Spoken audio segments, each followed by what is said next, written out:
My name is Spencer Singletary, and this presentation is on the legalization of medical marijuana, a modern medical solution for the 21st century.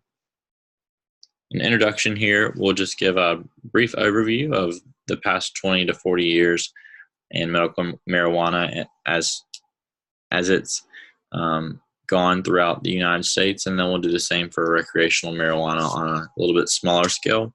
We'll see that legalization at the state level is the most common and most frequent today, that there are a handful of states that have legalized marijuana recreationally, and then there are a bigger number of states that have done so for medical purposes. And then we'll also see that the federal government has not done much in its history to help the legalization of medical marijuana. They are currently trying to stay away from that subject and let the states figure it out for themselves. We'll see that the federal government has done things related to medical marijuana. We see the Marijuana Tax Act in 1937, and then an amendment to an omnibus bill, which is a giant spending bill passed through Congress. And then finally, recently in 2014, with the Rohrabacher-Farr Amendment. For medical usage, we see that medical marijuana is used for disease treatment. It can be used for cancer patients. It can be also used for patients that have AIDS or HIV and can be treated for that. But it also can be used for people that have anxiety disorders or high stress. In addition to those things, it is most commonly used for chronic pain treatment, and we'll see later in a study of how that is happening. And then lastly, medical marijuana is used as an alternative to opioids. Opioid addictions and opioid fatalities are very high in the United States right now.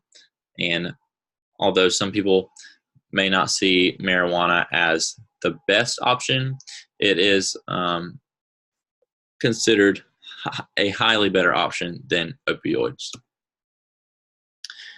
Now we're going to look at a couple of different studies here. A Compass study showed that over the course of the study, they evaluated the safety of cannabis use in the treatment of chronic pain.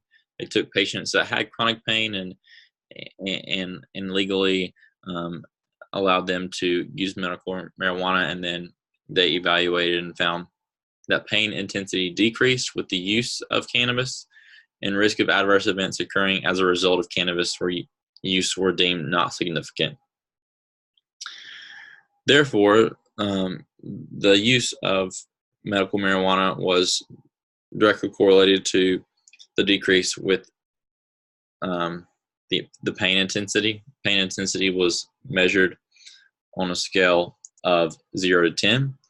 And then an AJPH study with U.S. traffic fatalities and their relationship to medical marijuana laws showed that the introduction of medical marijuana laws resulted in an immediate 3.5% decrease in traffic fatalities.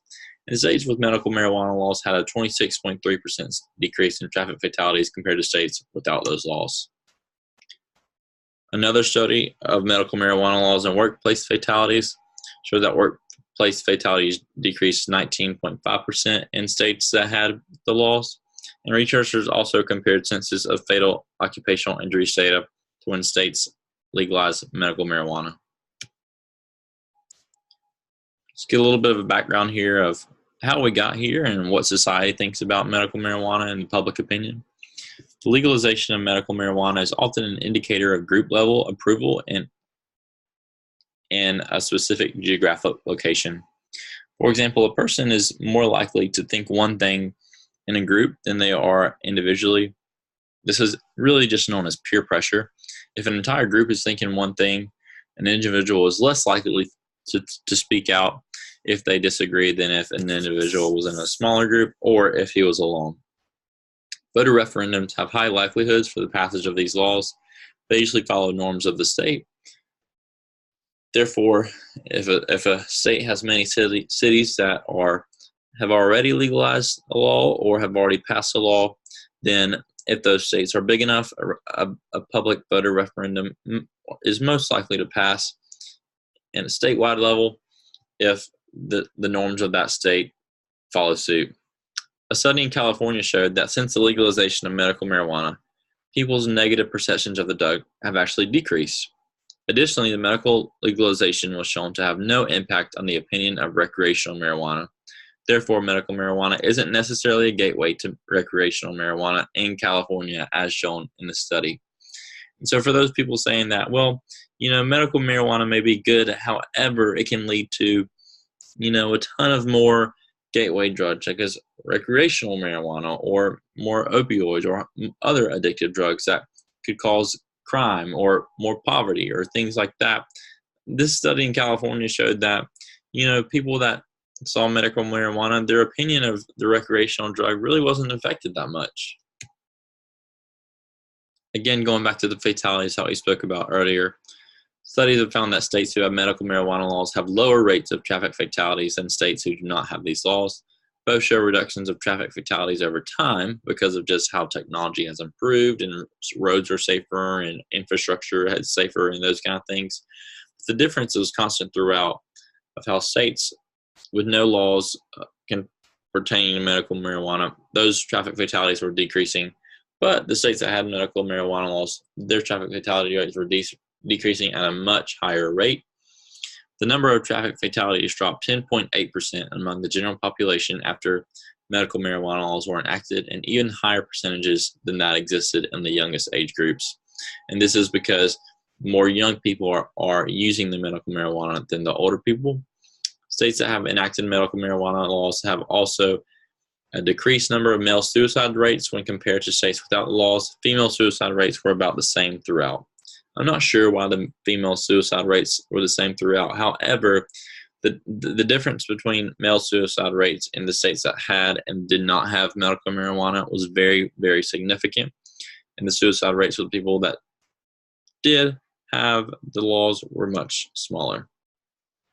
So in conclusion, this is just a small presentation and a small paper that I've written on the research of medical marijuana. But to summarize things, we are far from full federal legalization of medical marijuana or recreational marijuana use, but we are going into a positive direction. There are multiple benefits to medical marijuana: safer chronic pain treatment, lower traffic and workplace fatalities, and decrease in male suicide rates. A lack of evidence to increase recreational use and drug abuse. This is a good thing if you are a proponent of medical marijuana. And finally, medical marijuana should be legalized at the federal level, we believe, just because it has proven to be done well at the state level. And so if the federal government enacted it would be done much better. It could be regulated and taxed at a federal level, and profits could be made. So this has been my presentation. Let me know what you think in your comments. Thanks.